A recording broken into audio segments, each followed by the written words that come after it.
بسم اللہ الرحمن الرحیم۔ السلام علیکم، میں ہوں وقاص اور آپ دیکھ رہے ہیں چراغ جنت۔ وسوسوں کا آنا ایک ایسی بیماری ہے، اگر اس کا علاج نہ کیا جائے، اس کو روکا نہ جائے تو یہ بیماری بڑھتی جاتی ہے اور ایک وقت میں آ کر اس کے بہت زیادہ نقصانات ہوتے ہیں۔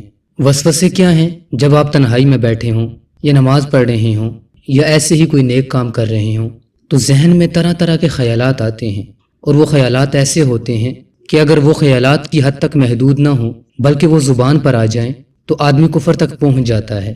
تو ان وسوسوں کا علاج بھی ہے، کیونکہ دنیا میں کوئی بھی چیز ہے اس کا علاج ہے، سوائے موت کے ہر چیز کا علاج موجود ہے۔ تو وسوسوں کا آنا ایک روحانی بیماری ہے، اس لیے اس کا علاج بھی روحانی ہوتا ہے۔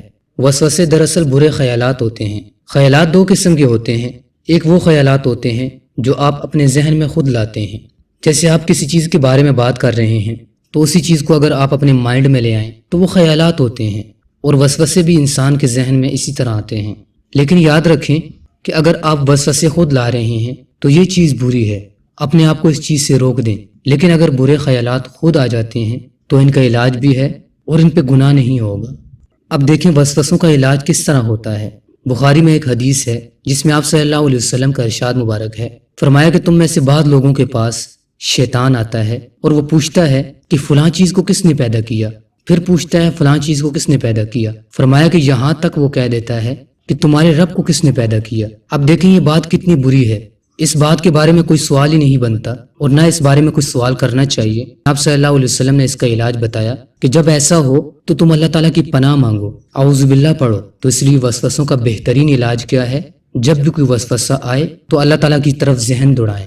اگر نماز کے اندر نہیں ہے تو پھر آپ اعوذ باللہ من الشیطان الرجیم پڑھیں اور تقریباً 3 سے 7 مرتبہ پڑھ کے اپنے اوپر دم کر لیں، اور اگر نماز کے اندر ہیں تو اپنا ذہن اللہ تعالیٰ کی طرف دوڑائیں اور کوشش کریں کہ آپ کا ذہن وسوسوں سے نکل جائے۔ اور نماز کے باہر اعوذ باللہ کے ساتھ ساتھ آپ یہ الفاظ بھی پڑھ لیں، آمنت باللہ ورسولہ، اعوذ باللہ من الشیطان الرجیم اور آمنت باللہ ورسولہ، یہ دونوں کلمے ایسے ہیں جو وسوسوں کو ختم کر دیں گے۔ اور اس کے علاوہ اپنی پوری کوشش لگائیں کہ وسوسے نہ آئیں، اپنے ذہن کو کسی اور چیز میں لگا دیں۔ اللہ تعالیٰ ہم سب کو وسوسوں سے بچائے اور اللہ تعالیٰ ہماری شیطان سے بھی حفاظت فرمائے۔ اس ویڈیو کو دوسروں کے ساتھ شیئر کریں اور مزید ویڈیوز کے لیے ہمارے چینل چراغ جنت کو سبسکرائب کر لیں۔ السلام علیکم۔